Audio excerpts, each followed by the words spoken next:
من الشيطان الرجيم. بسم الله الرحمن الرحيم. يا أيها الذين آمنوا لا تدخلوا بيوت النبي إلا أن يؤذن لكم إلى طعام غير ناظرين إناه ولكن إذا دعيتم فادخلوا فإذا طعمتم فانتشروا ولا مستأنسين لحديث إن ذلكم كان يؤذي النبي فيستحيي منكم والله لا يستحيي من الحق وإذا سألتموهن متاعا فاسألوهن من وراء حجاب ذلك أطهر لقلوبكم وقلوبهن وما كان لكم أن تؤذوا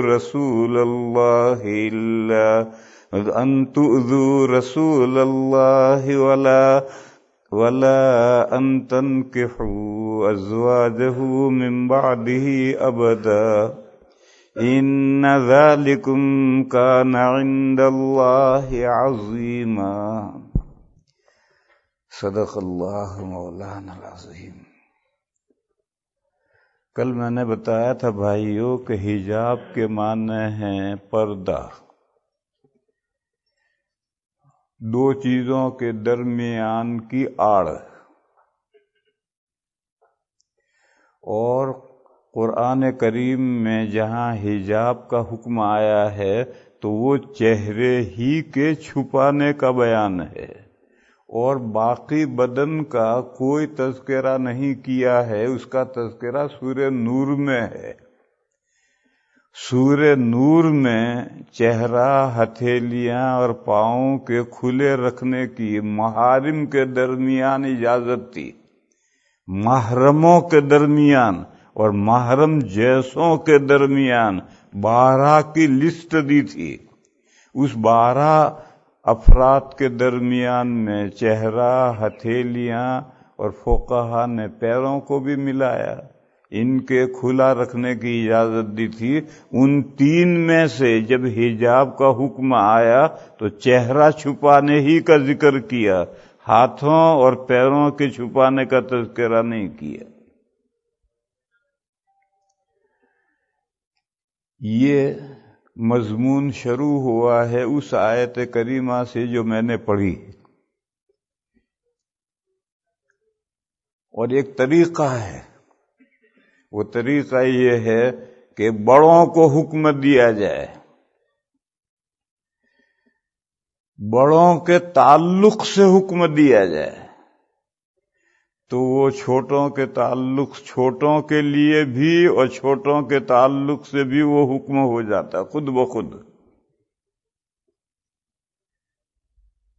آدم علیہ السلام کو پیدا کرنے کے بعد میں اللہ نے تمام زمینی مخلوقات کو حکم دیا کہ یہ نئی مخلوق میں نے پیدا کی ہے آدم، اس کے سامنے ساری زمینی مخلوقات سرنڈر ہوئے، سب ہوئے. لیکن اس کا تذکرہ قرآن میں جگہ جگہ یہ آیا ہے. اللہ نے فرشتوں سے کہا، اللہ نے فرشتوں سے کہا، اللہ نے فرشتوں سے کہا. دیگر مخلوقات کا کوئی تذکرہ ہی نہیں. مفسرین کرام کہتے ہیں، یہاں رک کر یہ سمجھنا چاہیے کہ یہ فرشتے آسمان کے فرشتے نہیں ہیں، زمینی فرشتے ہیں. اور زمین پر فرشتے انسان سے بہت پہلے سے بسے ہوئے ہیں. انسانوں سے پہلے اس زمین پر جنات بسے ہوئے تھے، جنات سے بھی پہلے زمین پر فرشتے بسے ہوئے تھے. پھر فرشتوں کے بعد جب جنات کو پیدا کیا تو فرشتوں کو ختم نہیں کیا، فرشتوں کو باقی رکھا، اور جنات بھی زمین پر پیدا ہو گئے. پھر جنات ایک لمبے عرصے تک فرشتے اور جنات اس زمین پر بسے رہے.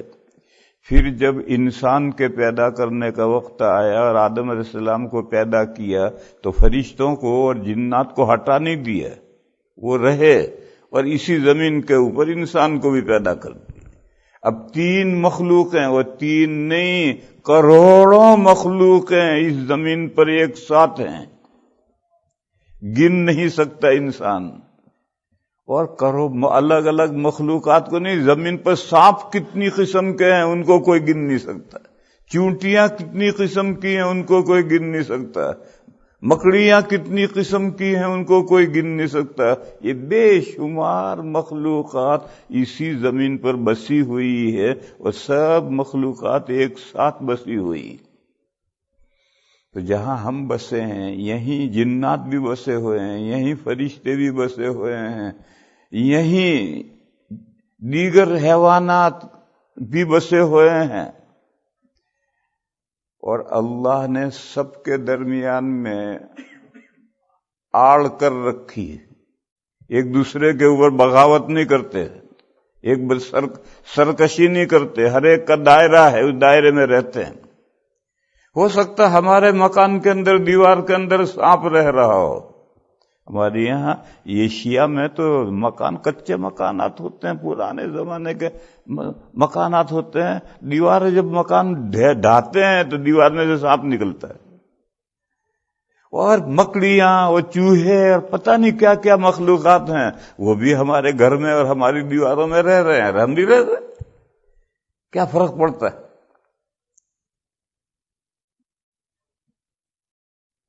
تو اتنی بات میں سمجھانا یہ چاہتا ہوں کہ آدم علیہ السلام کو جو سجدہ کرنے کا حکم تھا، سرنڈر ہونے کا حکم تھا، وہ آسمان کے فرشتوں کا نہیں تھا، وہ زمین کے فرشتوں کا تھا.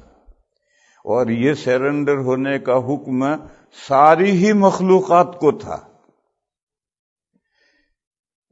مگر قرآن میں جگہ جگہ فرشتوں کا تذکرہ آیا ہے. جب ہم نے فرشتوں سے کہا سجدہ کرو، ہم نے فرشتوں سے کہا سجدہ کرو، سب نے سجدہ کیا، ابلیس نے نہیں کیا. تو اب لوگ کہتے ہیں کہ ابلیس کو تو اللہ نے حکم ہی نہیں دیا تھا، فرشتوں کو حکم دیا تھا، ابلیس نے سجدہ نہیں کیا تو کیا حرج ہے؟ تو پھر اس کے طرح طرح سے جواب دینے پڑتے ہیں. مگر سورہ کہف میں ہے کہ ابلیس نے سجدہ نہیں کیا، فَفَسَقَ عَنْ أَمْرِ رَبِّهِ، وہ اپنے پروردگار کے حکم سے آؤٹ گیا. معلوم ہوا کہ اس کو حکم دیا تھا. اس لیے میں نے کہا کہ یہ سب تکلف کرنے کی ضرورت نہیں ہے. تمام زمینی مخلوقات کو حکم تھا کہ آدم کے سامنے سرنڈر ہو، کیونکہ آدم علیہ السلام کو زمین میں اللہ کا ڈپیوٹی بن کر آنا ہے، کارخانے میں مینیجر بن کر آنا ہے. کارخانے کے تمام ملازمین مینیجر کے سامنے سرنڈر کریں گے تبھی تو وہ مینیجر کارخانہ چلائے گا، ورنہ کیسے چلائے گا؟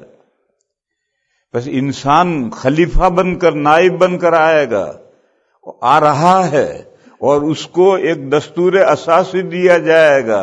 وہ دستور اساسی اسے ساری کائنات پر نافذ کرنا ہے. سب سے پہلے اپنی ذات پر نافذ کرنا ہے، پھر دوسروں پر نافذ کرنا ہے. خلیفہ کا یہی مطلب ہوتا ہے، قائم مقام نائب مینیجر کا یہی مطلب ہوتا ہے. تو وہاں علماء یہ فرماتے ہیں کہ اشرف مخلوقات اس وقت فرشتے تھے. اس میں انسان کا ایکسپشن کرنا پڑے گا. انسان تو اشرف ہے.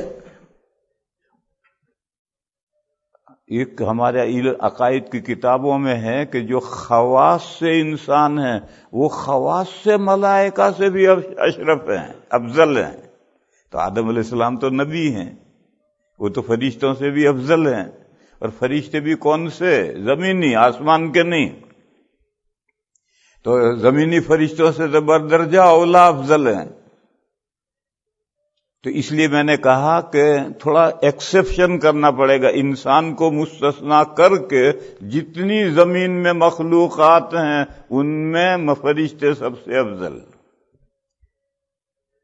جب ان کو افضل مخلوق کو حکم دیا کہ نئی مخلوق جو میں نے پیدا کی ہے اس کو سجدہ کرو، تو جو دوسرے غیر افضل مخلوق ہیں، جنات ہیں اور چرند ہیں، پرند ہیں، درند ہیں، یہ چرند، پرند، درند یہ سب انسان سے پہلے پیدا ہوئے ہیں زمین پر۔ قرآن کریم میں ہے کہ جب آدم علیہ السلام کے 2 لڑکوں میں سے ایک لڑکے نے دوسرے لڑکے کو قتل کیا، قابیل نے حابیل کو قتل کیا۔ قابل یہ لڑکا تھا اور نہایت ناقابل تھا، نام تو قابل تھا اس کا لیکن تھا بڑا ناقابل۔ جب اس نے قتل کیا تو پہلی لاش ہوئی، اب اس لاش کو کیا کرنا؟ تو قرآن میں ہے فبعث اللہ غرابا، اللہ نے ایک کوا بھیجا۔ کتابوں میں لکھتے ہیں 2 کوے آئے، لڑے، ایک نے دوسرے کو مار دیا، پھر ایک نے پیروں سے زمین ہٹا کر کے اس کو اپنے مرے بھائی کا دوسرے کوے کو مرے ہوئے کو لا کے ڈالا، پھر پیروں سے مٹی کر دی، یہ سب ایسی ہی بات ہے۔ قرآن کہتا فبعث اللہ غرابا، ایک کوا اللہ نے بھیجا، اور اس کوے نے آ کر زمین کرید کر کے انڈیکیٹر دی، اشارہ دیا کہ اس طرح زمین کھود کر کے اپنے بھائی کی لاش کو چھپا۔ تو وہ سر پکڑ کر بیٹھ گیا کہ میرے اندر تو اس کوے جتنی بھی عقل نہیں ہے۔ یہ قرآن کریم میں ہے۔ مجھے تو اس میں یہ بتانا ہے کہ کوے انسان سے پہلے پیدا ہوئے ہیں، اور کوے ہی نہیں، تمام چرند، پرند، درند سب انسان سے پہلے پیدا ہوئے ہیں، انسان تو بعد میں پیدا ہوا ہے، کیونکہ اس کائنات کا دلہا انسان ہے۔ اور لونڈے کی شادی کرنی ہوتی ہے تو دلہن کے آنے سے پہلے کمرہ سجا دیا جاتا ہے، سب تیار کر دیا جاتا ہے، ضروری سامان کر دیا جاتا ہے۔ بس انسان جب اس کائنات کا دلہا ہے تو اس کے پیدا کرنے سے پہلے اللہ نے آسمان و زمین اور تمام مخلوقات کو پیدا کیا، اور آسمان کو مزین کر دیا، زمین کو بچھونا بنا دیا، بارشیں شروع ہو گئی، کھیتیاں شروع ہو گئی، زمین میں سے گھاسیں اگنا شروع ہو گئی، پھر بعد میں انسان پیدا ہوا ہے۔ تو اس وقت اس انسان کا ایکسیپشن کرو، بقیہ جتنی مخلوقات زمین پر ہیں ان میں سے اشرف فرشتے ہیں۔ جب اللہ نے ان کو حکم دیا کہ آدم کو نئی مخلوق کے سامنے جھکو، تو دوسری جو چھوٹی مخلوق ہیں ان کو تو بدرجہ اولا یہ حکم ہے کہ اس کے سامنے جھکو۔ اور سورہ کہف میں صراحت ہے کہ یہ شیطانوں کو، جنات کو بھی یہ حکمت تھا، اور جنات کو جب حکمت تھا تو جنات سے چھوٹے درجے کی جو مخلوقات ہیں سب کو حکمت ہے۔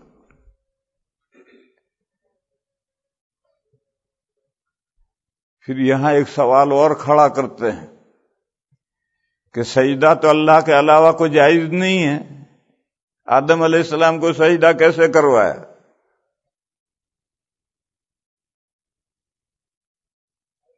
تو اس کا جواب وہ ہے جو حضرت شاہ ولی اللہ صاحب علیہ الرحمہ نے اور قاضی بیضاوی کے حوالے سے، حضرت شاہ ولی اللہ صاحب علیہ الرحمہ نے قاضی بیضاوی کے حوالے سے حجت اللہ البالغہ میں مطلب بیان کیا ہے ایک آیت کا۔ وہ آیت ہے سورہ احزاب کی، اِنَّا عَرَضْنَا الْأَمَانَةَ عَلَى السَّمَاوَاتِ وَالْأَرْضِ وَالْجِبَالِ فَأَبَيْنَ أَن يَحْمِلْنَهَا وَأَشْفَقْنَ مِنْهَا وَحَمَلَهَا الْإِنسَانُ إِنَّهُ كَانَ ظَلُومًا جَهُولًا۔ امانت، تکلیف شرعی، ذمہ داری، رسپانسبلٹی، اللہ نے پیش کی آسمانوں کے سامنے، زمین کے سامنے، پہاڑوں کے سامنے، تو انہوں نے امانت اٹھانے سے انکار کر دیا اور سہم گئے، ڈر گئے، ہمارے بس کا نہیں ہے اس امانت کو اٹھانا۔ تو یہ امانت کس طرح پیش کی تھی، تکلیف شرعی کس طرح پیش کی تھی؟ ایسا نہیں تھا جیسے ہم ٹوکرے میں گھاس دانا لے کر بھینسوں اور بکریوں کے سامنے پیش کرتے، اس طرح پیش نہیں کی تھی۔ قاضی بہزادی رحمت اللہ علیہ نے تفسیر میں لکھا تھا کہ اللہ نے امانت کو ان مخلوقات کے ایبیلٹی کے ساتھ کمپیئر کیا، موازنہ کیا کہ اس امانت کے اٹھانے کی ان مخلوقات میں صلاحیت ہے یا نہیں، تو دیکھا کہ ان مخلوقات میں قطعاً صلاحیت نہیں ہے۔ انکار کرنے کا یہ مطلب ہے، ورنہ اللہ کی کوئی مخلوق اللہ کے حکم سے انکار نہیں کر سکتی سوائے بعض انسانوں کے۔ کثیر من الناس تو انکار کرتے ہیں، باقی کوئی مخلوق اللہ کے حکم سے انکار نہیں کر سکتی۔ آسمانوں نے، زمین نے، پہاڑوں نے کیسے انکار کر دیا؟ تو انکار کرنے کا مطلب ہے اس امانت، رسپانسبلٹی، تکلیف شرعی کو برداشت کرنے کی ان بڑی بڑی مخلوقات کے اندر ایبیلٹی نہیں پائی، کمپیئر کرنا۔ بس اسی طریقے سے میرے بھائیوں، میں نے سجدہ کرنا کوئی جیسا ہم نماز میں سجدہ کرتے ہیں، یا بریلویوں کے یہاں پیروں کو باقاعدہ سجدہ کرتے، پیر کھڑا رہتا ہے اور لوگ آتے ہیں ایک دم سجدے میں گرتے ہیں، باقاعدہ سجدہ، وہ پیٹھ پر ہاتھ لگاتا ہے۔ بریلویوں کے یہ رواج ہے پیروں کو سجدہ کرنے کا۔ اور قبروں، یہ تو پیروں کے سجدہ کرنے کا تو آپ شاید دیکھ نہ سکے، مجھے ایک شخص نے موبائل میں فوٹو دکھایا، ایک پیر کھڑا ہے اور سب لوگ آ کر سجدہ کرتے ہیں، وہ پیٹھوں پر ہاتھ رکھتا ہے۔ اور قبروں کو سجدہ کرنا تو عام ہے، ہر کوئی دیکھ سکتا ہے۔ تو یہ جو پیروں کو اور قبروں کو سجدہ کرنا ہے، سجدے کا یہی مفہوم نہیں ہے، ماتحتی قبول کرنا، اسی کو میں نے کہا سرنڈر ہو جاؤ۔ بس درخت وہ بھی سرنڈر ہوں گے، جانور وہ بھی سرنڈر ہوں گے، جنات وہ بھی سرنڈر ہوں گے، فرشتے وہ بھی سرنڈر ہوں گے، سرنڈر ہوں گے، پوجا نہیں کریں گے۔ اب ایک سرنڈر کرنے کی کیا شکل تھی؟ وہ شکل اسی طرح سمجھنا چاہیے کہ جیسے امانت کو کمپیئر کیا ہے، اسی طرح سے افضل مفضول کا موازنہ کیا۔ تو انسان جو نئی مخلوق پیدا ہوئی ہے وہ سب مخلوقات سے افضل ثابت ہوئی، اور اس کے مقابل دوسری تمام مخلوقات ہے وہ مفضول ہوئی۔ بات دور طرف چلی گئی۔ میں تو یہ سمجھا رہا تھا کہ بڑوں کو جو حکم دیا جائے، ملائکہ کو جو حکم دیا گیا، وہ دوسری چھوٹی مخلوقات کے لیے بھی تھا۔ جنات کو بھی حکم تھا، چرند پرند درند سب کو حکم تھا کہ آدم کے سامنے جھکو، آدم کی بڑائی مانو۔ اب ہم اس کو باس مینیجر بنا کر کارخانے میں اتاریں گے، لہذا اس کے تصرف میں ہر چیز انسان کے تصرف میں ہے۔ بڑے سے بڑیا سمندر، دریا، انسان نے اس کو پامال کر رکھا ہے، اپنے پیروں کے نیچے دریاؤں کو روند رکھا ہے۔ بڑے سے بڑا جانور، شیر، گینڈا، انسان کے ساتھ اشاروں پر ناچتا ہے، ہاتھی جیسا ناچتا ہے انسان کے اشاروں پر۔ بڑے سے بڑا زہریلا درندہ، سانپ، بچھو، سب انسان کی ٹوکری کے اندر بند کر کے اس کی فرمان برداری کرتے ہیں۔ جہاں تک انسان کا طاقت بڑھتی ہے، آہستہ آہستہ بڑھتی، ایک دم نہیں بڑھتی۔ اب کہاں کہاں جائے گی طاقت؟ آسمان کے نیچے جتنی مخلوقات ہیں سب تک جائے گی۔ اب تک آسمان پر کمندے پھینکنے لگا، مریخ اور زہرہ تک دوڑنے لگا، کہاں تک جائے گا؟ انسان کی پوری کائنات انسان کے تصرف میں کی گئی ہے، انسان کو خلیفہ بنایا ہے اور قانون دیا ہے۔ وہ قانون ہر شخص کو، ہم میں سے ہر شخص اللہ کا خلیفہ ہے۔ آدم علیہ السلام اللہ کے خلیفہ ہیں تو ان کی اولاد میں سے ہر شخص اللہ کا خلیفہ ہے۔ اور خلیفہ کی میں نے مثال دی کہ کارخانہ ہے، اس میں باس نے مینیجر بھیج دیا اور اس کو بائی لاز دیا کہ اس قانون کے مطابق کارخانہ چلانا ہے۔ ان ہر انسان کو اللہ نے بائی لاز دیا ہے، یہ رہا بائی لاز۔ اس قانون کو ہر انسان کو پہلے اپنی ذات پر نافذ کرنا ہے اور پھر اپنے سرکل اور دائرے میں نافذ کرنا ہے۔ خلیفہ ہونے کا یہ مطلب ہے۔ یہ یونیورسٹی والے جو خلیفہ کا مطلب بیان کرتے ہیں فلسفیانہ، وہ مطلب نہیں ہے، سیدھا سادہ مطلب ہے۔ باس کارخانے کا مالک ہے، مگر وہ کسی وجہ سے کارخانہ دیکھنے نہیں آ رہا تو اس نے با اختیار مینیجر بٹھا دیا۔ با اختیار کے معنی ہے باس کے اختیارات سارے، اور جو ملازمین ہیں ان پر با اختیار، اور پھر اس کو قانون دے دیا۔ اب یہ قانون اس میں باس مینیجر کو اپنی ذات پر بھی قانون نافذ کرنا ہے، ملازمین پر بھی کرنا ہے۔ یہ اللہ نے ہر انسان کو، ہر انسان اللہ کا خلیفہ ہے، اس کو یہ قانون دیا ہے کہ یہ قانون تو اپنی ذات پر نافذ کر، اور پھر تیرا جو دائرہ ہو، بیوی، بچے، رشتے دار، گھوڑا، بلی، کتا جو تو نے پال رکھا ہے تیرے دائرے میں جو آتے ہیں، اس سب پر اللہ کا قانون نافذ کر۔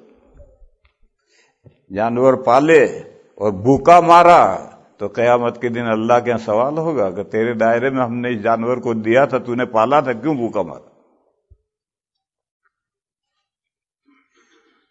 خیر، اس کے بعد ایک دوسرا قاعدہ سمجھو بھائی، حجاب کا مضمون شروع ہوا ہے نبی پاک صلی اللہ تعالی علیہ وسلم کے گھر سے،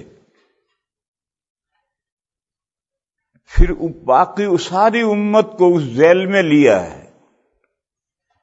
تو حجاب کا حکم نبی صلی اللہ علیہ وسلم کے گھرانے سے شروع کیا ہے۔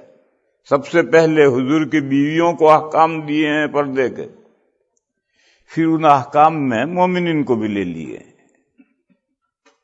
پھر حضور کو جو احکام پردے کے دیے ہیں وہ مضمون شروع کیا ہے نبی پاک صلی اللہ تعالی علیہ وسلم کے حقوق سے۔ حضور کی بیویوں کے حجاب کا مسئلہ حضور کے حقوق سے شروع کیا ہے، پھر حضور کے حقوق جو ہیں وہ بھی نیگیٹو پوزیٹو دونوں طرح کے حقوق بیان کیے، یہاں سے مضمون شروع ہوا ہے۔ اب اگر ہر مضمون کو میں کھولوں گا تو بات بہت لمبی ہو جائے گی، لہذا شارٹ چلیں تاکہ جلدی سے منزل پر پہنچیں۔ فرمایا، اے وہ لوگوں جو ایمان لائے ہو، نبی صلی اللہ علیہ وسلم کے گھروں میں مت جایا کرو۔ یا ایھا الذین آمنوا لا تدخلوا بیوت النبی،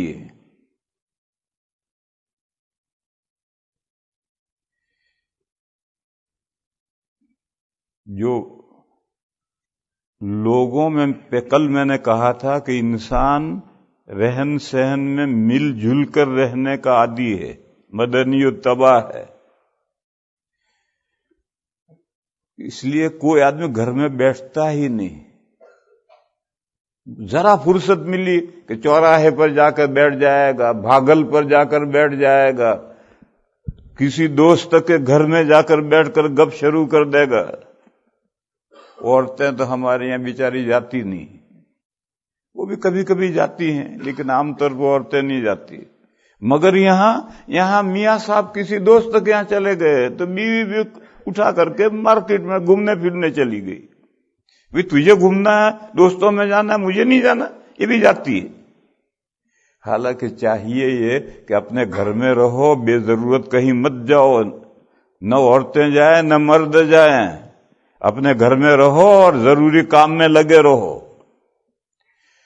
جب ہم وضو کرتے ہیں تو وضو کی کئی دعائیں ہیں، جیسے بیت الخلا آپ جانا چاہیں، واش روم، تو کئی دعائیں ہیں، ان میں سے ایک دعا ہے بسم اللہ. بس آپ بسم اللہ کہہ کر بایاں پیر لیٹرین میں رکھیے، صرف بسم اللہ، اتنی بھی دعا ہے. تو حدیث شریف میں ہے کہ آدمی کے شرمگاہ اور شیطان کی نظروں کے بیچ میں پردہ پڑ جاتا ہے. اب شیاطین کو انسان کی شرمگاہ نظر نہیں آتی. ایسے ہی وضو کی بھی کئی دعائیں ہیں. ان دعاؤں میں سے ایک دعا ہے اللہم اغفر لی ذنبی ووسع لی فی داری وبارک لی فی رزقی. اے اللہ میرے لیے میرا گناہ معاف فرمائیے. دیکھو عربی الفاظ یاد نہ رہیں تو یہ ترجمہ جو میں کر رہا ہوں یہ ترجمہ بھی پڑھ سکتے ہو. یہ ترجمہ کرنے سے بھی دعا ہو جائے گی. عربی کے الفاظ اگر یاد کرو واہ واہ، نہ کر سکو تو اردو الفاظ سے بھی کام چلے گا. اے اللہ میرے لیے میرا گناہ معاف فرما، اللہم اغفر لی ذنبی، اور میرے لیے میرے گھر میں گنجائش پیدا فرما، وسع لی فی داری، میرے لیے میرے گھر میں گنجائش پیدا فرما. لوگوں کے لیے اپنے گھروں میں گنجائش نہیں ہے، بس کھانے پینے اور پڑھنے کے لیے گھر میں آتے ہیں، کھایا پیا پڑے اور ذرا فرصت ملی کہ فوراً نکل کر ہوٹل پر جا کر بیٹھ گئے، بھاگل پر جا کر بیٹھ گئے، چوراہے پر جا کر بیٹھ گئے، کسی دوست کے گھر جا کر گپ کرنے بیٹھ گئے. اگر یہ دعا کرتے رہو گے تو یہ نہیں کرو گے. میرے لیے میرے گھر میں گنجائش پیدا کر، گھر میں رہ کر کچھ کرو. اسمال انڈسٹریز تو گھر میں کی جا سکتی ہے، گھر میں بیٹھ کے 4 پیسے کما سکتے ہو. چوراہے پر بیٹھ کر ہوٹل پر بیٹھ کر تو 4 پیسے تم ضائع کرو گے، اور گھر میں بیٹھ کر کچھ نہ کچھ کام کرو. میرے لیے میرے گھر میں گنجائش پیدا کر، اور میرے لیے میری روزی میں کشادگی فرما. معلوم ہوا کہ گھر میں بیٹھ کر 4 پیسے کماؤ جبھی تو روزی میں کشادگی ہوگی.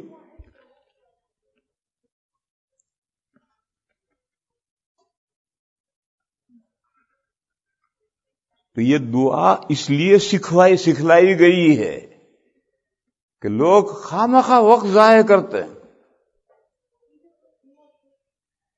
اور صرف عام مسلمان ہی وقت ضائع نہیں کرتے، مولوی بھی کرتے ہیں.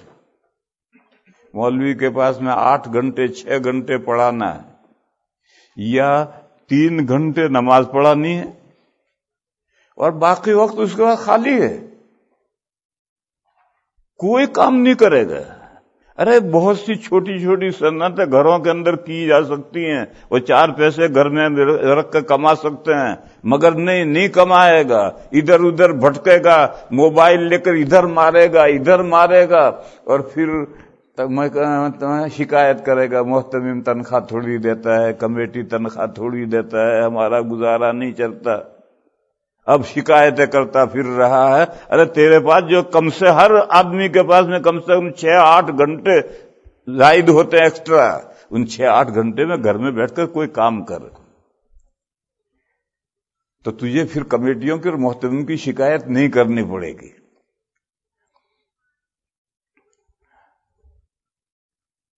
تو عام مسلمانوں کے بھی لیے یہی ہے، لیکن لوگ بڑوں کے یہاں، اور بڑوں کے یعنی بہت بڑوں کے یہاں خواہ پہنچ جاتے ہیں. بھئی کیوں آئے؟ حضرت زیارت کو آیا ہوں. کہ میں مر گیا ہوں جو زیارت کو آیا. آتے ہیں لوگ، آ گئے السلام علیکم. بھئی کیوں آئے؟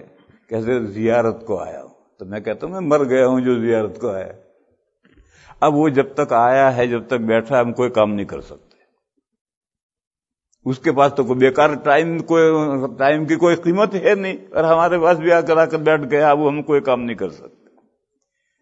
تو بہت بڑے لوگوں کے پاس میں اجازت لیے بغیر نہیں جانا چاہیے.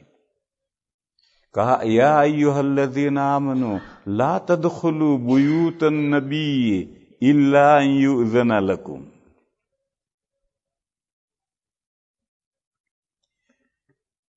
بے بلائے مت جاؤ، بغیر اجازت کے مت جاؤ۔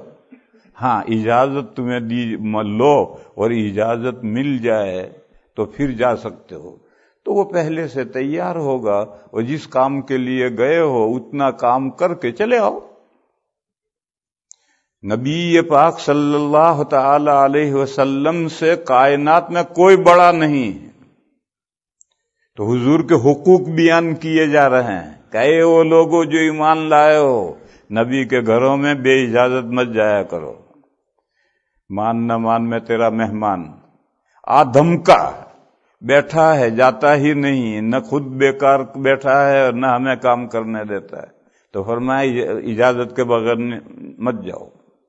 اجازت مثلا کھانے پر مدعو کیا ہے، الا یؤذن لکم الی طعام، کھانے پر مدعو کیا ہے، جب مدعو کیا ہے تو پرمیشن ہو گیا،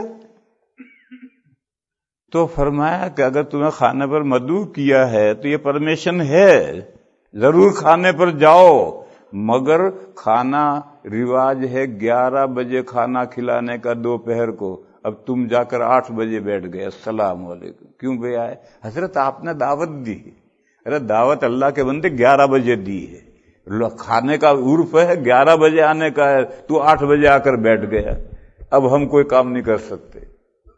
تو فرمایا غیر ناظرین انہ الا یؤذن لکم الی طعام، اگر کھانے پر مدعو کیا گیا تو جاؤ، لیکن غیر ناظرین انہ، اس کے پکنے کے انتظار میں پہلے سے جا مت بیٹھو۔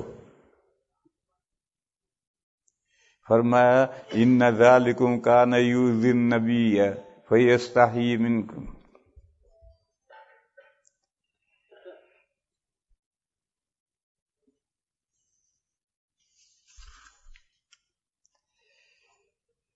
ولیکن اذا دعیتم فادخلوا، جب تمہیں بلایا جائے، یعنی جو عرفاً 11 بجے کا ٹائم ہے، دوپہر کو میرے یہاں کھانا کھا لینا، دعوت دی۔ اب دوپہر کو کھانا کھانے کا عرف میں کتنے بجے کھانا کھایا جاتا ہے، اس وقت ہی تو جانا ہے، لہذا جب تمہیں بلایا جائے اس وقت جاؤ، لیکن اذا دعیتم فادخلوا، کھا لیا، کھانا کھانے کے بعد میں جاؤ، کھانے پر ہی تو بلایا تھا، یہاں بیٹھ کر گپ کرنے کے لیے تھوڑی بلایا تھا، کھانا کھا کر فارغ ہوئے جاؤ۔ ولیکن اذا دعیتم فادخلوا فاذا طعمتم فانتشروا، منتشر ہو جاؤ، جاؤ۔ ولا مستانسین لحدیث، باتوں میں جی لگا کر کے بیٹھے ہیں، کس کے ساتھ؟ صاحب خانہ کے ساتھ نہیں، آپس میں گپ کر رہے ہیں۔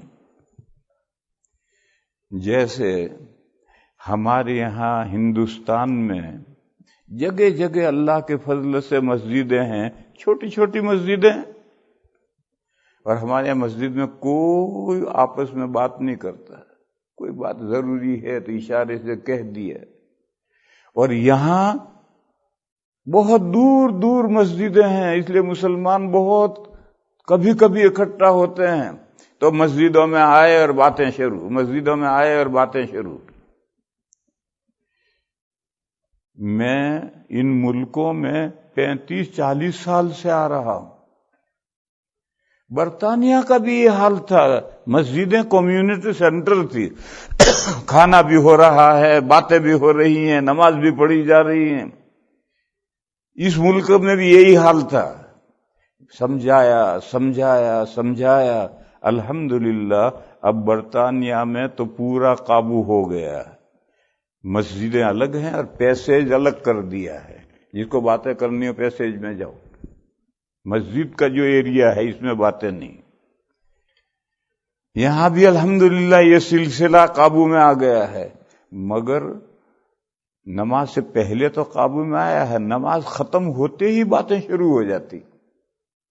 برطانیہ میں بھی میں نے دیکھا کہ نماز ختم ہوتے ہی باتیں، مسجد کے اندر ہی، نماز سے پہلے کوئی نہیں بولتا۔ یہاں بھی یہاں کا حال وہاں سے بہتر ہے، یہاں بھی نماز کے بعد باتیں شروع ہوتی ہیں، ارے بھی باتیں کرنی ہے تو وہ پیسیج بنا رکھا ہے، اس پیسیج میں آ جا کر جو باتیں کرنی ہو کرو، مسجد میں کیوں باتیں کرو؟ لیکن اس آپ کے پڑوسی ملک امریکہ میں چلے جاؤ، وہاں مسئلہ قابو میں ہے ہی نہیں، وہاں سب مسجد میں سب کچھ ہوتا ہے، مسجد اور کمیونٹی سینٹر میں کوئی تصور الگ الگ نہیں ہے، چند بڑی بڑی مسجدیں ہیں، ان بڑی بڑی مسجدوں میں بھی بیٹھے بیٹھے لوگ باتیں کرتے ہیں، گپ کرتے رہتے ہیں۔ تو یہ جو آپس میں باتیں ہوتی ہیں، یہ کہا جب کھانا کھا چکے جاؤ، اب بیٹھ کر آپس میں باتیں مت کرتے رہو۔ جو بڑا آدمی جس نے دعوت کی ہے اس کے ساتھ کوئی بات کرنی ہے وہ الگ مسئلہ ہے، وہ تو ایک وقت حسب ضرورت بات ہوگی، کر کے جاؤ، لیکن آپس میں جو باتیں گپ شروع ہوگی تو اس کی تو کوئی آخر ہی نہیں ہے۔ تو فرمایا کہ جب کھا چکو تو جاؤ، ولا مستانسین لحدیث ان ذالکم کان یؤذی النبی فیستحیی منکم، یہ جو تم بیٹھے بیٹھے آپس میں باتیں کر رہے ہو، اللہ کے رسول کو اس سے تکلیف پہنچ رہی، مگر وہ تمہارا شرم لحاظ کرتے ہیں، وہ تمہیں کہتے نہیں ہیں کہ بھئی چلے جاؤ، شرم لحاظ کرتے ہیں۔ واللہ لا یستحیی من الحق، اللہ تعالیٰ ضروری بات بیان کرنے میں کوئی شرم لحاظ نہیں کرتے، بس اللہ نے حکم دیا ہے کہ نبی کے گھر میں کھانا کھا کر فارغ ہو کر بیٹھے مت رہو، اس سے صاحب کھانا کو پریشانی ہوتی۔ یہ سب آیتیں نازل ہوئی ہیں سن 5 ہجری میں، حضرت زینب بنت جحش رضی اللہ تعالی عنہ، جو نبی پاک صلی اللہ تعالی علیہ وسلم کی پھوپھی ذات بہن تھی، اور حضور کے مولا حضرت زید بن حارثہ کے نکاح میں تھی، میاں بیوی میں نباہ نہیں ہوا تو حضرت زید نے ان کو طلاق دے دی۔ طلاق کے بعد عدت گزری، عدت کے بعد اللہ کا حکم آیا کہ ہم نے حضرت زینب سے آپ کا نکاح کر دیا، چنانچہ حضور نے ان سے باقاعدہ دنیا میں بھی نکاح کیا، اللہ نے نکاح کر دیا، یہ تو تقدیر میں لوح محفوظ میں اللہ کے علم میں جو بات طے تھی اس کی اطلاع کی، لیکن دنیا دار الاسباب ہے، یہاں دنیا میں بھی نکاح ہوا۔ پھر نکاح ہو کر جب دلہن حضور کے گھر آئیں تو ولیمہ کیا حضور نے، اور اتنا بڑا ولیمہ حضور نے کسی بیوی کا نہیں کیا، کتنا بڑا، ایک بکری ذبح کی،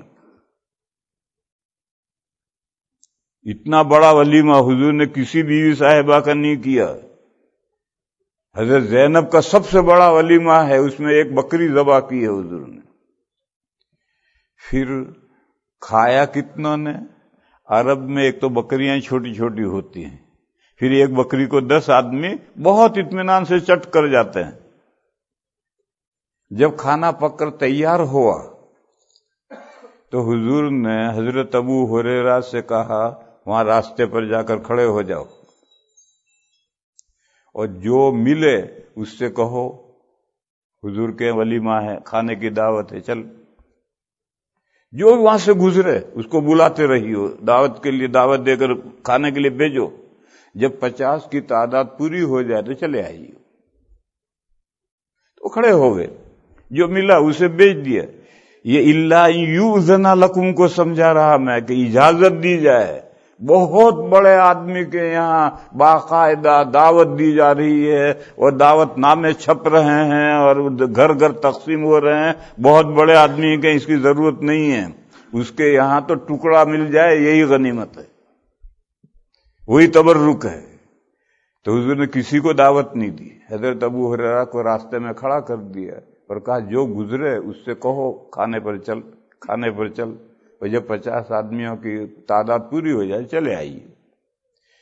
تو 50 تو یہ کھائے، اور دوسرے جو وہاں ہوں گے گھر، 9 تو گھر تھے حضور کے، اتنے آدمیوں نے وہ ایک بکری کھائی تھی۔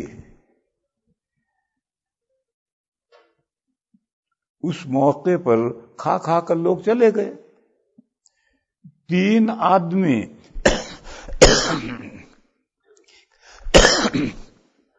کھانے سے فارغ ہو کر بیٹھے بیٹھے باتوں میں لگ گئے. اب ایک کمرہ ہے، اس کمرے میں ایک طرف دلہن دبکی بیٹھی ہے. ابھی پردے کے احکام نازل نہیں ہوئے، ابھی حجاب کے پردے کے احکام نازل نہیں ہوئے. اس وقت بھی عورتیں بہرحال شرم لحاظ تو ہوتا ہی ہے عورتوں میں. تو یہ کمرہ ہے، اسی کمرے میں دلہن ہے، اسی میں مہمان آ رہے ہیں، کھانا کھا رہے ہیں. وہ بیچاری ایک طرف دبکی بیٹھی ہے دوپٹہ اوڑھ کر. اب کھانا کھا کر لوگ چلے گئے، 3 آدمی بیٹھے بیٹھے باتیں کر رہے ہیں. تو حضور خود اٹھے اور حضور دوسری بیویوں کے یہاں گئے اور ہر ایک کے یہاں دعا سلام کر کے آئے کہ جب صاحب خانہ اٹھ کر چلا جائے گا تو ان کو اشارہ ملے گا کہ تمہیں بھی اٹھ کر چلے جانا چاہیے. گھر کا ذمہ دار اٹھ کر نکل گیا. مگر وہ ایسا دلچسپ باتوں میں تھے کہ حضور سب بیویوں سے مل کر آئے، اب بھی وہ بیٹھ کر باتیں کر رہے. حضور واپس آئے، آ کر دیکھا اب بھی باتیں کر رہے، تو پھر حضور پھر اٹھے اور پھر اٹھ کر کے پھر بیوی صاحبان کے یہاں دوسروں کے یہاں گئے. اب جب حضور دوسری مرتبہ گئے تو ان کو احساس ہوا اور یہ اٹھ کر چلے گئے. اور حضور نکل کر کے حضرت عائشہ کے گھر تک پہنچے اور حضرت انس نے پیچھے سے جا کر اطلاع کی کہ یا رسول اللہ وہ 3 آدمی چلے گئے. تو حضور لوٹ کر آئے. اس وقت یہ آیتیں نازل ہوئی ہیں اور حضور نے تشریف لا کر دروازے پر پردہ ڈال دیا. حضرت انس بھی باہر، یہ خادم ہیں، حضرت انس خادم ہیں اور 15 سال کے ہو چکے ہیں. 10 سال کی عمر میں وہ حضور کی خدمت میں آئے ہیں اور حضرت زینب سے نکاح 5 ہجری میں ہوا ہے. 5 ہجری میں ہوا ہے تو یہ 15 سال کے ہو گئے ہیں. تو 15 سال کا لڑکا ہو گیا، پردہ ہے. اب یہ باہر رہ گیا، حضور نے پردہ ڈال دیا. تو اس موقع پر یہ آیت نازل ہوئی کہ بیٹھ کر باتیں مت کرتے رہو، اس سے نبی کو تکلیف پہنچتی ہے. نبی تمہارا لحاظ کرتا ہے، کہتا نہیں ہے، ٹوکتا نہیں ہے، مگر اللہ 2 ٹوک بتلاتے ہیں. اللہ تعالی کوئی شرم لحاظ نہیں کرتے. اب پردہ ڈال دیا. وَإِذَا سَأَلْتُمُوهُنَّ مَتَاعًا فَاسْأَلُوهُنَّ مِنْ وَرَاءِ حِجَابٍ. فرمایا اگر تمہیں حضور کی بیویوں سے کوئی چیز مانگنی ہے تو پردہ تو ڈال دیا حضور نے. اب پردے کے باہر ادھر اوٹ میں رہو، باہر رہو اور پردے کے پیچھے سے مانگو. بھی عورت گھر میں ہے تو گھر میں اسے برقع اوڑھ کر کے نقاب ڈال کر نہیں رہنا. عورت گھر میں جس طرح سے ہے رہے، اس کا گھر ہے. کیواڑ بند ہے، دروازے پہ پردہ ہے. اب کوئی اجنبی شخص آیا ہے، اپنی کوئی ضرورت رکھتا ہے تو وہ پردے کے اوٹ میں سے پیچھے سے بات کرے گا. مثلا اس کو یہی پوچھنا ہے کہ صاحب خانہ گھر میں ہے یا نہیں، تو اس کو بھی پردے کے اس طرف سے رہ کر پوچھنا ہے. یا جیسے حضرت انس حضور کے خادم ہیں، خادم کو تو گھر سے بار بار رابطہ کرنا پڑتا ہے، بالٹی دے دینا، کھانا دے دینا، فلاں چیز دے دینا. تو وہ خادم بھی وہ پردے کے اس طرف کھڑا رہے گا اور حضور کی ازواج مطہرات سے پردے کے اوٹ میں سے مانگے گا. فرمایا وَإِذَا سَأَلْتُمُوهُنَّ فَاسْأَلُوهُنَّ مِنْ وَرَاءِ حِجَابٍ ذَلِكَ أَطْهَرُ لِقُلُوبِكُمْ وَقُلُوبِهِنْ. کہا یہ جو پردے کے اوٹ سے تم حضور کی ازواج سے مانگ رہے ہو، حضور کی ازواج امہات المومنین ہیں، مگر امہات المومنین ہیں 2 مسئلوں میں. ایک جیسے ماں سے نکاح حرام ہے، ازواج مطہرات سے بھی امت کا نکاح حرام ہے. دوسرے جیسے ماں کا رسپیکٹ اور خدمت فرض ہے، حضور کی ازواج کی رسپیکٹ اور خدمت امت پر فرض ہے ان دو باتوں میں، اور یہ دو باتیں بھی میں نے زبردستی دو بنائی ہیں، ورنہ اصل تو ہے حرمت نکاح۔ نکاح حرام ہونے میں جو ماں کے احکام ہیں وہ حضور کی بیویوں کے، باقی احکام میں ازواج مطہرات اجنبی ہیں امت کے لیے۔ ایک مرتبہ حضرت عائشہ کی ایک شاگردہ ہیں عمرہ بنت عبد الرحمن ابن اسعد ابن زرارہ، وہ حضرت عائشہ کی خاص شاگردہ ہیں، حضرت عائشہ کے پاس پڑھتی تھی۔ تو ایک مرتبہ انہوں نے کہا یا امی، اے امی، تو حضرت عائشہ نے ٹوکا میں تیری ماں نہیں ہوں، میں تو مسلمانوں کے مردوں کی ماں ہوں، مسلمانوں کے عورتوں کی ماں نہیں ہوں، کیونکہ عورتوں کے ساتھ نکاح کا کوئی مطلب ہی نہیں، مسئلہ ہی نہیں ہے، اور مردوں کے ساتھ تو حضور کی ازواج صرف ایک مسئلے میں، ماں سے جیسا نکاح حرام ہے حضور کی ازواج سے نکاح حرام ہے، باقی تمام مسائل میں حضور کی ازواج امت کے لیے اجنبی کے حکم میں تھیں۔ بس فرمایا کہ پردے کے پیچھے سے کھڑے رہ کر کوئی چیز مانگنے میں تمہارا دل بھی پاک رہے گا، ازواج مطہرات کا دل بھی پاک رہے گا۔ دو شخص جب آمنے سامنے ہو جاتے ہیں تو دونوں کے دل میں یا کسی ایک کے دل میں برا خیال آتا ہے، یا آتا ہے نہیں، آ سکتا ہے۔ یہ جو برا خیال آ سکتا ہے، یہ جب آڑ پردے کے بغیر آمنے سامنے ایک دوسرے کے مقابل ہوں گے تو اس کے یا اس کے کسی بھی کے دل میں برا خیال آ سکتا ہے۔ ایک حدیث ہے، جب نبی پاک صلی اللہ تعالی علیہ وسلم نے حج کیا اور مزدلفہ سے منی آ رہے تھے 10 تاریخ کو، تو حضور کے پیچھے چچا زاد بھائی فضل بن عباس بیٹھے تھے۔ حضور کے اونٹ پر آگے حضور بیٹھے ہیں، پیچھے فضل بیٹھے ہیں، اونٹ چل رہا ہے، ایک دوسرے اونٹ بھی چل رہے ہیں، لوگوں کے اونٹ بھی چل رہے ہیں۔ تو ایک اونٹ کے قریب سے جب حضور کا اونٹ گزرا تو اس اونٹ پر ہودے میں ایک کمرہ بناتے تھے، اونٹ پر بیٹھنے کے لیے، خواتین کے پردے کے ساتھ بیٹھنے کے لیے کمرہ بناتے تھے، اس کو ہودہ کہتے تھے۔ اس ہودے میں قبیلے خثعم کی ایک عورت لڑکی تھی، جوان، وہ حج میں آئی ہوئی ہے، اور حج میں اس کا احرام ہے، اور احرام میں چہرہ کھلا رہتا ہے عورت کا۔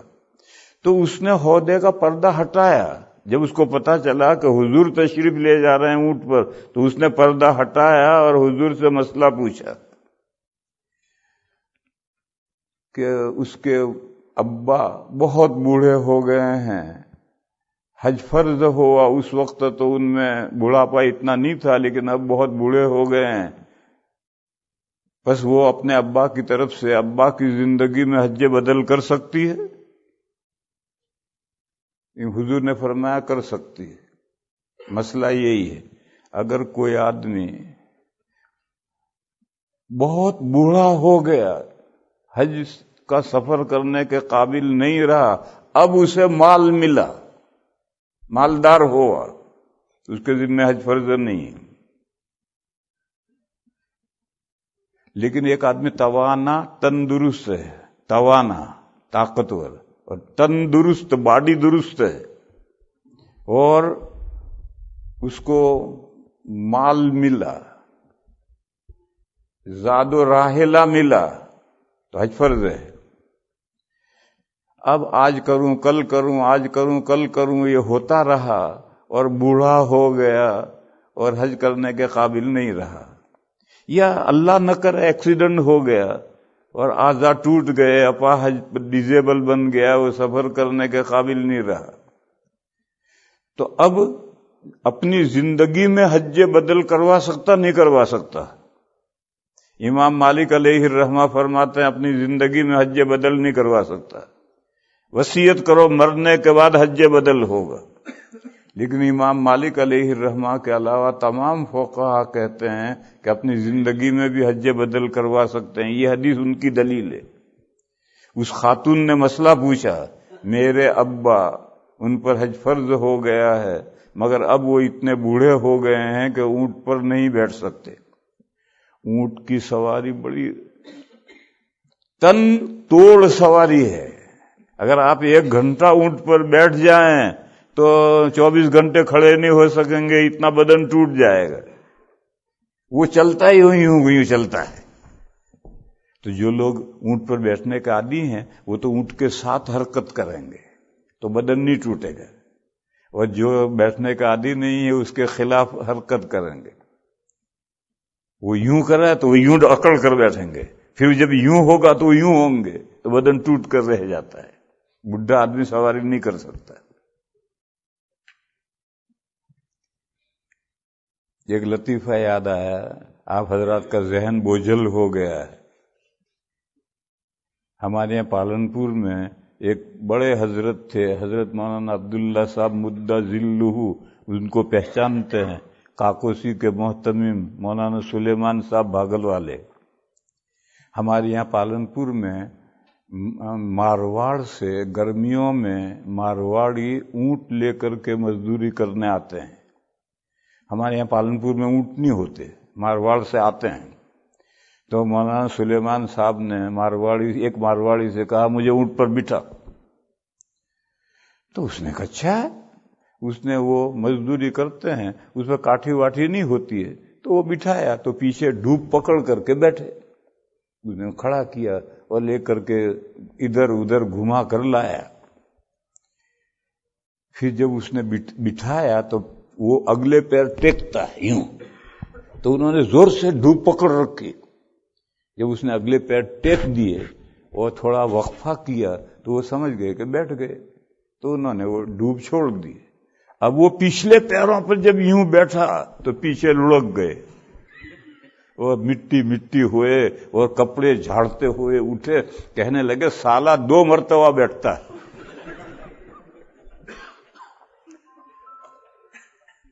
تو چلتا بھی ایسے ہی ہے.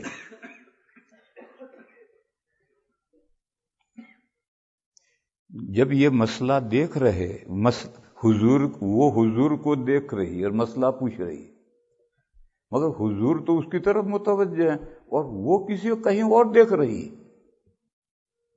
تو حضور سمجھ گئے. پیچھے فضل بیٹھے تھے وہ اس کو دیکھ رہے اور وہ اس کو دیکھ رہی، مسئلہ حضور سے پوچھ رہی. تو حضور نے یوں ہاتھ کر کے سر گھما دیا، فضل کا ہاتھ کر کے فضل کا سر گھما دیا. اب ادھر دیکھنے کے بجائے ان کا منہ ادھر کر دیا. بعد میں چچا نے پوچھا تو حضور نے فرمایا لونڈیا بھی جوان تھی، لونڈا بھی جوان تھا. مجھے خطرہ ہوا کہ شیطان اس کے دل میں کوئی برائی ڈال دے یا اس کے دل میں کوئی برائی ڈال دے، اس لیے میں نے اس کو تو گھما نہیں سکتا. تو مسئلہ پوچھ رہی ہے اور وہ احرام میں ہے، اس کو چہرہ کھلا رکھنا ضروری ہے، اس کو دیکھنے کی کیا ضرورت ہے. مسئلہ سمجھ لو. جہاں عورت کے لیے مجبوری ہو بدن کھولنے کی تو اب پردہ کرنا مردوں کے ذمہ ہو جاتا ہے. مرد نظریں پھیرے، اصل پردہ تو عورت کے ذمہ ہے. لیکن اگر عورت کے لیے کوئی مجبوری ہے، اس کو چہرہ کھولنا ہے، بدن کھولنا ہے، تو اب پردہ کرنا مردوں کے ذمہ ضروری ہو جاتا ہے. چنانچہ حضور نے فضل کا یوں منہ گھما دیا. میں تو یہ سمجھا رہا ہوں کہ اگر 2 چہرے آمنے سامنے ہوں گے تو کسی کے بھی دل میں برا خیال آ سکتا ہے، اور بیچ میں حجاب ہے، آڑ ہے، ایک پردے کے اس طرف ہے ایک پردے کے اس طرف ہے، تو کوئی برائی کا خیال نہیں آئے گا. مگر اس میں بھی ایک شرط ہے، برائی کا خیال نہ آنے کے لیے ایک شرط ہے. وہ شرط یہ ہے کہ عورت پردے کے پیچھے سے اجنبی مرد سے لچکدار آواز میں گفتگو نہ کرے، کڑک آواز میں گفتگو کرے تو برا خیال نہیں آئے گا. اور اگر نرم لہجے میں عورت نے بات کی تو پردے کے پیچھے سے بھی برا خیال آ سکتا ہے. اس لیے حکم یہ ہے کہ زنانی آواز میں، لچکدار آواز میں گفتگو مت کرو، کڑک آواز میں گفتگو کرو۔ اولاً تو عورت کو اجنبی مرد سے گفتگو کرنی ہی نہیں ہے۔ آج کل ایک مصیبت آئی ہے، کسی کو فون کرو تو سب سے پہلے عورت اٹھاتی ہے، اور وہ رابطہ کر کے پوچھا آپ کون ہیں، کہاں رہتے ہیں، کب پیدا ہوئے ہیں، کب مریں گے، پوری بایوگرافی پوچھے گی۔ پھر اس کے بعد میں وہ اپنے شوہر بھی اس کا وہیں بیٹھا ہے، اب وہ فون شوہر کو دے گی، لے بڑوا تیرا فون ہے سن، اور یہ بھی ہمیں سنائی دیتا ہے کہ وہ اپنے شوہر سے یہ کہہ رہی ہے، وہ بھی ہم سن رہے ہیں۔ یہ ایک مصیبت آ گئی ہے اس زمانے میں، جب سے فون آئے ہیں، کسی کو فون کرو تو پہلے عورت اٹھاتی ہے، دنیا بھر کی تفصیلات پوچھتی ہے۔ ارے بھئی فون آیا ہے، گھر میں صاحب خانہ نہیں، اٹھاؤ اور کہو گھر میں صاحب خانہ نہیں ہے، رکھ دو، وہ دوسرے وقت میں رابطہ کرے گا۔ لیکن جب مزیدار لچکدار باتیں شروع کرو گے تو برائی کا خیال تو پیدا ہو گئی، اور اگر چہرے آمنے سامنے ہیں تو چاہے نہ بولو، برائی کا خیال پیدا ہو جائے گا۔ تو فلا فرمایا ذالک اطہر لقلوبکم وقلوبہن، یہ بات پردے کے اوٹ میں سے رہ کر کوئی چیز مانگنا ازواج امہات المومنین سے، اس میں دونوں کے لیے قلوب کی صفائی ہے۔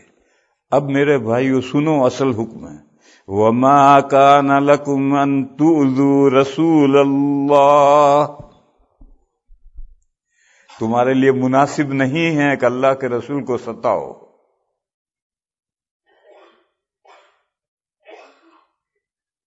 یہ حکم ہے نیگیٹو، اس کا پازیٹو حکم آئے گا کہ نبی پر درود بھیجو، تعظیم کرو، درود بھیجو، یہ آخری درجے کی تعظیم ہے، وہ پازیٹو حکم آئے گا، یہ نیگیٹو حکم ہے۔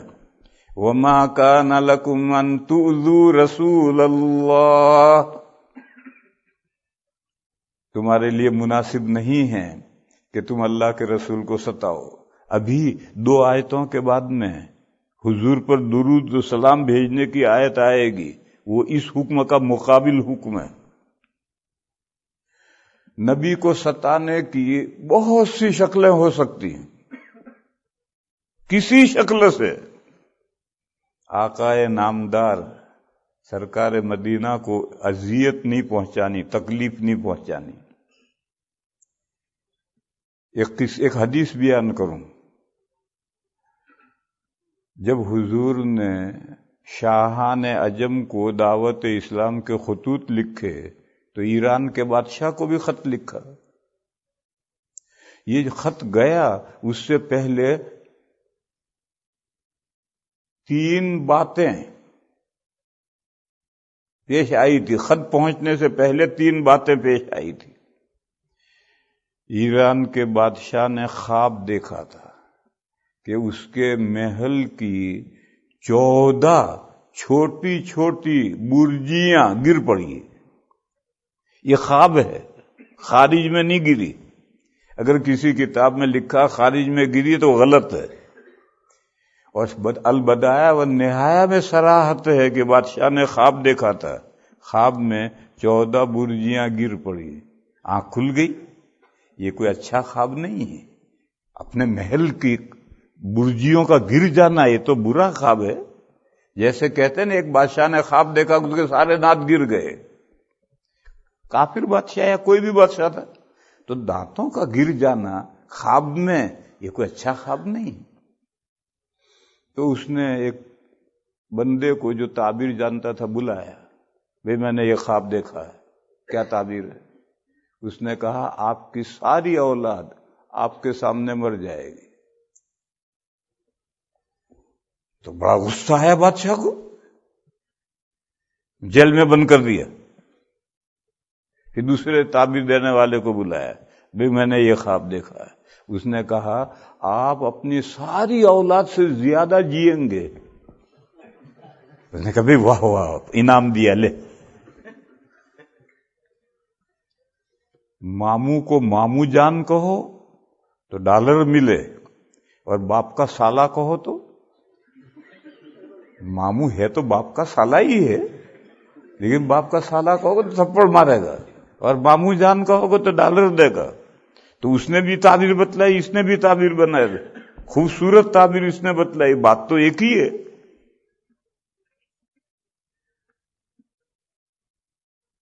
تو ایک تو بادشاہ نے خواب دیکھا کہ اس کے محل کی 14 برجیاں گر گئی۔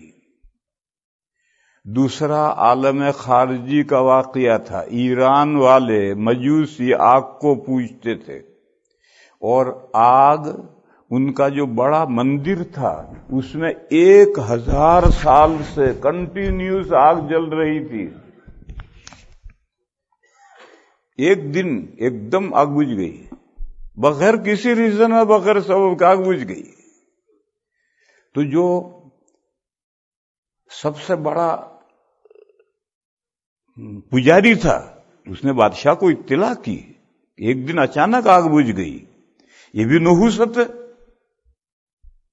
اور جو فوج کا کمانڈر ان چیف تھا موبدان، اس نے خواب دیکھا کہ ایران کے گھوڑے اور عرب کے اونٹ آمنے سامنا مقابلہ ہو رہا ہے۔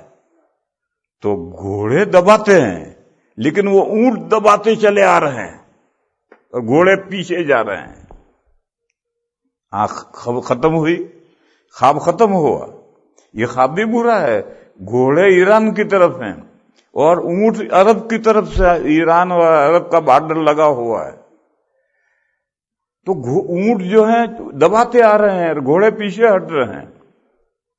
تو اس نے بادشاہ نے دربار بلایا، پورے ملک کے سربراہ لوگوں کو بلایا، کیونکہ اس نے ایک خواب دیکھا ہے، ایک مندر کے پجاری نے واقعہ دیکھا ہے، ایک موبدان نے خواب دیکھا ہے۔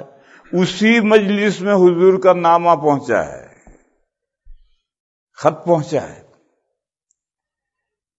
تو بوکھلایا ہوا تو تھا ہی، وہ خوابوں سے واقعات سے بوکھلایا ہوا تو تھا ہی۔ اب حضور کا خواب پہنچا، خط پہنچا کہ مسلمان ہو جا تیری حکومت محفوظ رہے گی، اور اگر مسلمان نہیں ہوا تیری حکومت جائے گی۔ اب اس نے اس خط کو ان کے واقعات کے ساتھ جوڑا اور اس کو غصہ آیا اور اس نے پھاڑ کر پھینکا۔ وہ چمڑے پر لکھا ہوا تھا، آدھا پھٹا، سارا نہیں پھٹا۔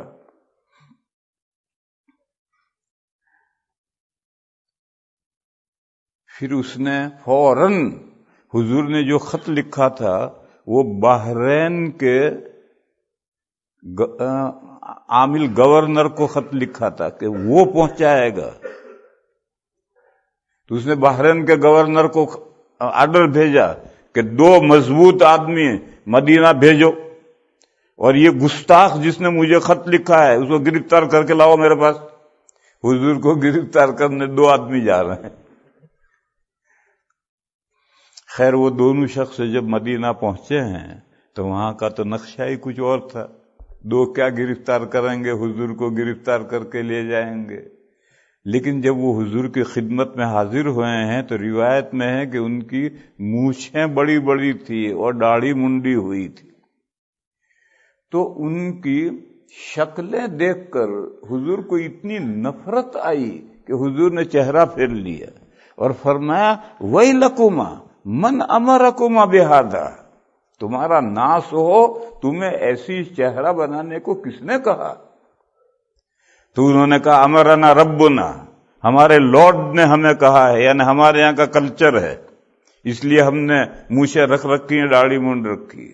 تو حضور نے فرمایا ولکن ربی امرنی باعفاء اللحیتی واحفاء شاربی، فرمایا کہ مگر میرے لارڈ نے، میرے پروردگار نے مجھے حکم دیا ہے کہ میں داڑھی کو معاف رکھوں، کاٹوں نہ، اور مونچھوں کو زیادہ سے زیادہ پست کروں۔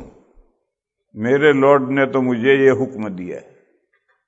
مجھے تو اس حدیث میں یہ سمجھانا ہے کہ ان کی شکلیں دیکھ کر حضور کو اتنی تکلیف پہنچی کہ حضور نے چہرہ پھیر لیا۔ بس میرے وہ بھائی جو اپنی شکلیں کافرانہ ماحول سے متاثر ہو کر بری بنائے ہوئے ہیں، کل قیامت کو جب حضور کے ساتھ آمنا سامنا ہوگا، اس دن اگر حضور نے چہرہ پھیر لیا تو کیا ہوگا؟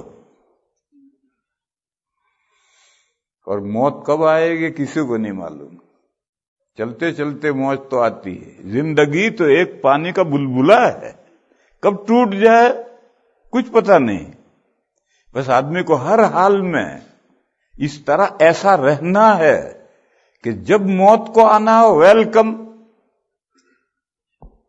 اپنے آپ کو تیار رکھنا ہے۔ تو میں مثال دے رہا تھا کہ حضور کو تکلیف پہنچانے کی بہت سی صورتیں ہو سکتی ہیں، کوئی صورت نہیں۔ ان صورتوں میں سے ایک صورت ہے حضور کی وفات کے بعد حضور کی بیویوں سے نکاح کرنا، یہ بھی تکلیف پہنچانا ہے، یہ بھی حضور کو تکلیف پہنچانا ہے۔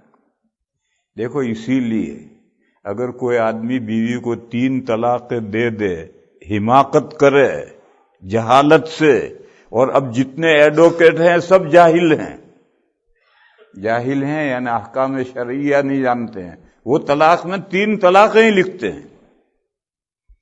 ارے طلاق تو ایک دینی ہے اور وہ بھی رجعی دینی ہے، اس سے آگے تو دینی ہی نہیں ہے۔ لیکن لوگ حماقت کرتے ہیں، دھڑا دھڑ 3 پھیر کرتے ہیں اور پھر روتے ہیں اور کہتے ہیں ہمارے آنسو پوچھو۔ اب کون پوچھے گا، تو نے تو اپنے پیروں پر خود ہی کلاڑی ماری۔ اب مسئلہ یہ ہے کہ وہ ہمیشہ کے لیے اس کے لیے حرام ہو گئی بیوی۔ ہاں وہ بیوی کسی اور سے نکاح کرے اور وہ شہد چکھنے کے بعد مر جائے یا طلاق دے دے اپنی مرضی سے، تو پھر عدت گزرنے کے بعد میں پہلا شوہر نکاح کر سکتا ہے۔ یہ قرآن میں ہے یہ مسئلہ۔ یہ جو مسئلہ ہے یہ پہلے شوہر کے لیے سزا ہے کہ تو نے 3 طلاقیں کیوں دی، لے اب تیری بیوی دوسرے کے تصرف میں جائے گی، جب تک دوسرے کے تصرف میں نہیں جائے گی تیرے لیے حلال نہیں۔ تو بیوی کا دوسرے کے تصرف میں جانا یہ بھی تکلیف دہ ہے۔ اور پھر اس زندگی میں، اور شوہر مر کر چلا گیا، اب اس کی بیوی عدت پوری ہوئی، اس نے نکاح کر لیا، تو اب اس کا شوہر تو اس دنیا میں نہیں ہے، اس کو کیا تکلیف ہوگی، تو دوسری دنیا میں ہے۔ اور نبی پاک صلی اللہ علیہ وسلم کی وفات بھی حیات ہے، جیسے شہداء کی وفات بھی حیات ہے، قرآن میں ہے، ایسے انبیاء کی وفات بھی حیات ہے۔ بس جب حیات ہے تو گویا حیات میں بیوی نے دوسرے نے بیوی سے نکاح کر لی، یہ تکلیف دہ بات ہے۔ اور ہم جو مرتے ہیں ہم تو مر کر گئے، بس ہمارے پیچھے ہماری بیوی اگر عدت کے بعد نکاح کر لے تو جائز ہے، لیکن حضور تو حیات ہیں، مرنے کے بعد بھی حیات ہیں۔ بس پھر ایک سوال ہے کہ شہداء بھی حیات ہیں، ان کی بیویاں عدت کے بعد کیوں نکاح کر لیتی ہیں؟ نبی کی بیویاں کیوں نہیں کر سکتی؟ نبی کی بیویاں کتنی ہوتی ہیں؟ اور شہداء تو لاکھوں ہیں۔ اب وہ لاکھوں بیویاں بغیر شوہر کے بیٹھی رہیں گی تو کون پالے گا پوسے گا ان کو؟ اور نبی کی تو 1 2 3 4 8 9 بیویاں ہیں، اگر وہ بیٹھی رہیں تو کیا فرق پڑتا ہے؟ بہرحال میں سمجھا رہا ہوں کہ بیوی کا دوسرے کے تصرف میں جانا یہ بھی کوئی پسندیدہ نہیں ہے، اذیت دہ ہے۔ تو یہ حکم یہاں آیا کہ وَمَا كَانَ لَكُمْ أَن تُؤْذُوا رَسُولَ اللَّهِ، تمہارے لیے جائز نہیں ہے، مناسب نہیں ہے کہ تم اللہ کے رسول کو ستاؤ، یہ تمہارے لیے مناسب نہیں ہے۔ وَلَا أَن تَنكِحُوا أَزْوَاجَهُ مِن بَعْدِهِ أَبَدًا، اور نہ تمہارے لیے یہ جائز ہے کہ حضور کے دنیا سے گزرنے کے بعد تم کبھی بھی حضور کی ازواج سے نکاح کرو۔ یہ حکم یہاں اس لیے آیا ہے کہ یہ حضور کو تکلیف پہنچانے کی ایک صورت ہے۔ ان ذالکم کان عند اللہ عظیما، حضور کی بیویوں سے امتی کا نکاح کرنا، صرف حضور نہیں، کسی بھی نبی کی وفات کے بعد اس کی بیوی سے امتی کا نکاح نہیں ہو سکتا۔ اللہ کے نزدیک یہ بہت بڑی بھاری بات ہے، اس لیے ممانعت کی۔ یہ ممانعت اس جگہ کیوں آئی؟ نبی کی تعظیم ضروری ہے، نبی کی تعظیم پازیٹو نیگیٹو دونوں طرح سے ضروری ہے۔ یہ نیگیٹو ہے، ایسی حرکتیں مت کرو جس سے نبی کو تکلیف پہنچے۔ اب آگے حکم آئے گا کہ ڈائریکٹ پازیٹو نبی کے اوپر درود بھیجو۔ درود کے معنی ہے آخری درجے کے رسپیکٹ کرو، تعظیم کرو۔ یہ حکم مقابلے میں آئے گا، اور یہ نیگیٹو حکم آیا کہ نبی کو کسی طرح سے تکلیف مت پہنچاؤ۔ پھر اس کے بعد میں ازواج مطہرات کو کہا اجنبی ازواج مطہرات سے کوئی چیز مانگے تو پردے کی اوٹ میں کھڑا رہ کر مانگے۔ وَإِذَا سَأَلْتُمُوهُنَّ مَتَاعًا فَاسْأَلُوهُنَّ مِنْ وَرَاءِ حِجَابٍ۔ اور ازواج مطہرات کے پاس کون جا سکتا ہے، گھر میں کون جا سکتا ہے؟ تو فرمایا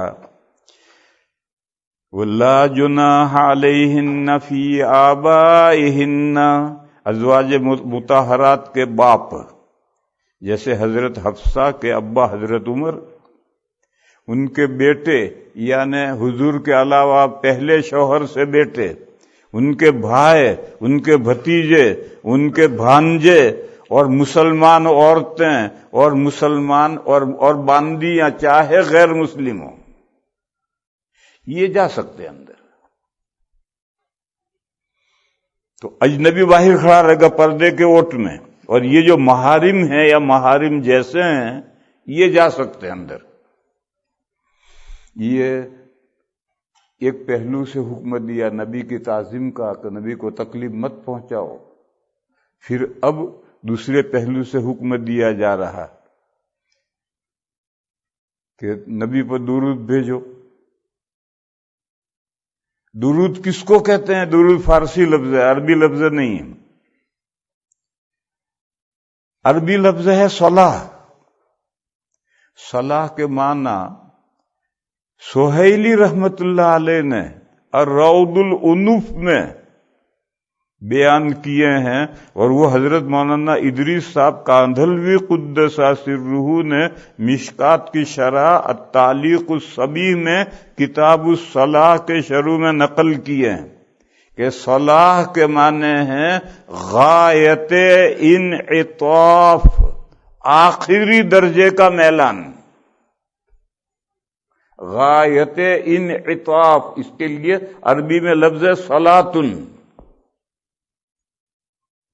اللہ کا حضور کی طرف آخری درجے کا میلان، یہ حضور کا اللہ پر درود بھیجنا ہے۔ ان اللہ و ملائکتہ یصلون علی النبی، اللہ اور اللہ کے فرشتے اس نبی پر درود بھیجتے ہیں، یعنی اللہ کا آخری درجے کا میلان ہے۔ اور 2 رکوع پہلے یہ آیت آئی ہے یا ایھا الذین آمنوا اذکروا اللہ ذکرا کثیرا وسبحوہ بکرۃ واصیلا هو الذی یصلی علیکم وملائکتہ لیخرجکم من الظلمات الی النور۔ اللہ تعالیٰ اور فرشتے مومنین پر درود بھیجتے ہیں تاکہ مومنین کو تاریکیوں سے نکال کر لائٹ میں لائیں۔ یصلی علیکم یعنی اللہ مومنین کی طرف بے حد مائل ہیں، غایت انعطاف۔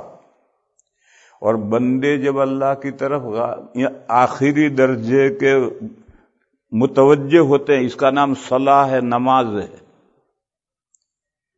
یہ اقیم الصلاح جو ہے، یہ صلاح وہی لفظ ہے بندوں کا جو آخری درجے کا میلان اللہ کی طرف ہے، اور اس آخری درجے کا بھی آخری درجے میں میلان سجدے میں ہوتا ہے۔ بہرحال صلاۃ کے معنی ہے آخری درجے کا میلان۔ اور بعض الفاظ ایسے ہوتے ہیں کہ نسبتیں بدلنے سے معنی بدلتے ہیں. محبت لو، میاں بیوی کی محبت اس کا صورت اور ہے. ماں باپ کی اولاد کے ساتھ محبت اس کی صورت اور ہے. آدمی کا اللہ رسول سے محبت اس کی صورت اور ہے. آدمی کا کاروبار سے محبت اس کی صورت اور ہے. تو محبت لفظ ہے لیکن کہاں استعمال ہو رہا ہے، اس کے استعمال سے صورتیں بدلتی ہیں. تو صلاۃ کی بھی صورتیں بدلیں گے کہ بندے کی اللہ کے لیے صلاح، اللہ کی بندوں پر صلاح، اللہ کی اس نبی پر صلاح. نماز، صلاح نماز نہیں، نماز جو لفظ ہے یہ تو فارسی لفظ ہے اور سنسکرت کا لفظ نمنا، وہاں سے نماز بنی. تو نماز تو ہم صلاح کا ترجمہ کرتے ہیں، ورنہ صلاۃ کے معنی تو ہیں غایت انعطاف، آخری درجے کا میلان. پھر یہ حکم دیا کہ اللہ اور اللہ کے فرشتے آخری درجہ تک مہربان ہیں حضور پر. اے ایمان والو تم بھی آخری درجہ مہربان رہو، صلاۃ و سلام بھیجو. اب یہ دونوں طرح سے حکم آیا، نیگیٹو پازیٹو دونوں طرح سے حکم آ گیا. اللہ کے نبی کو مت ستاؤ اور نبی کے آخری درجے کی تعظیم کرو. پھر اللہ تعالیٰ حکم کو بڑھائیں گے اور بڑھا کر لے جائیں گے کہ نبی ہی کو نہیں مومنین کو بھی مت ستاؤ. جو لوگ مومنین کو ستاتے ہیں، ان الذین یؤذون اللہ ورسولہ لعنہم اللہ فی الدنیا والآخرہ وأعد لهم عذابا مہینا والذین یؤذون المؤمنین والمؤمنات بغیر ما اکتسبوا فقد احتملوا بہتانا واثما مبینا. اللہ رسول کو مت ستاؤ اور مومنین کو بھی مت ستاؤ. یہاں تک بات پہنچنے کے بعد اب حجاب کا آیت آئے گی اور وہ بھی حضور کی بیویوں سے شروع ہوگی کہ اگر حضور کی بیویاں گھر سے نکلیں، اب تو وقت بھی گھٹ رہا ہے.